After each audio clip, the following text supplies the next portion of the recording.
আসসালামু আলাইকুম রহমতুল্লাহ। আপনাদেরকে একটি ঘটনা বলি, শিক্ষণীয় ইমানের গুরুত্ব বোঝার জন্য। বুখারী শরীফের যিনি ব্যাখ্যা করেছেন, বুখারী শরীফের ব্যাখ্যাকার ইমাম শামসুদ্দিন সাফির রহমতুল্লাহ আলাই, উনি একটি ঘটনা বলেছেন। উনি বলেন যে একদা তিন বন্ধু হজ করার জন্য তারা হজে যাওয়ার জন্য রওনা দিয়েছে। পথিমধ্যে এক জায়গার মধ্যে তারা বসে কিছুক্ষণ বিশ্রাম নিল। তারা যেখানে বিশ্রাম নিল সেখানে একটা মেয়েকে দেখতে পেল। মেয়েটা খুবই সুন্দর। ওই মেয়েকে দেখার পরে ওই তিন বন্ধুর মধ্যে এক বন্ধু ওই মেয়ের প্রতি আসক্ত হয়ে গেল। সে এই মেয়ের কাছে চলে গেল এবং বাকি দুইজন হজ করার জন্য চলে গেল পবিত্র মক্কা মদিনাতে। এই যে বন্ধুটা রয়ে গেল, সেই বন্ধুটা ওই মেয়েটার বাবার কাছে গিয়ে বলল যে আমি এই মেয়েকে পছন্দ করি, এই মেয়েকে আমি বিবাহ করতে চাই। তখন মেয়েটার বাবা বলল, তুমি দেখতেও সুন্দর এবং সুশ্রী সুঠাম দেহের অধিকারী এবং পরিশ্রমী আমার মনে হচ্ছে, সুতরাং তোমার কাছে আমি মেয়ের বিবাহ দিব, তবে আমার দুইটা শর্ত আছে। প্রথম শর্ত হলো অবশ্যই তোমাকে ইসলাম ধর্ম ত্যাগ করে তোমাকে খ্রিস্টান ধর্ম গ্রহণ করতে হবে, কারণ ওই গ্রামের সবাই খ্রিস্টান ছিল, ওই মেয়েটাও খ্রিস্টান ছিল, মেয়ের পরিবারের সবাই খ্রিস্টান ছিল।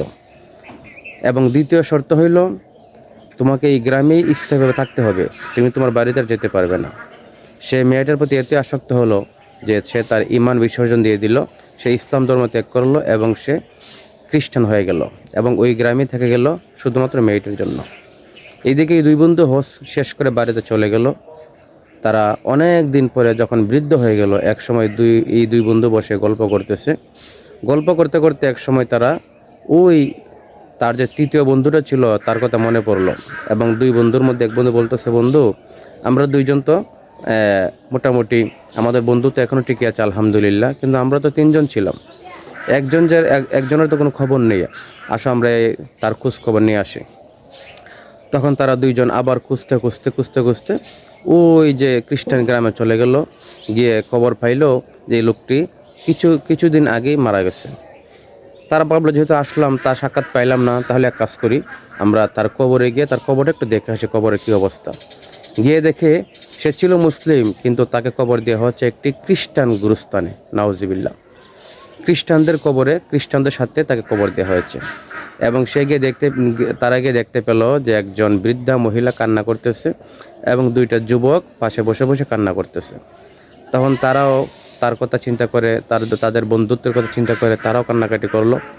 কিছুক্ষণ পর ওই বৃদ্ধা এই দুই আগন্তককে দেখে, অপরিচিত লোককে দেখে সে ভাবলো যে এই কবরের বাসিন্দা তো আমার কী লাগে, আমার স্বামী, এই জন্য আমি কান্না করতেছি। আর এই কবরের বাসিন্দার দুই ছেলে তারা কান্না করতেছে, কিন্তু এই যে আগন্তক দুইজন অপরিচিত তারা কেন কান্না করতেছে।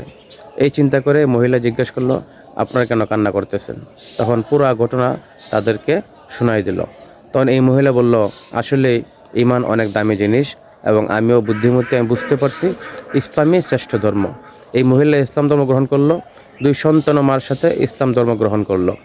এই ঘটনাতে বুঝতে পারলাম যে এই নসিবে থাকলে এবং কি বলে অনেক মানুষ ইসলাম ধর্ম থাকার পরেও মৃত্যুর সময় তার ঈমান থাকে না, আবার অনেকে কাফের থেকেও ইসলাম ধর্ম গ্রহণ করে।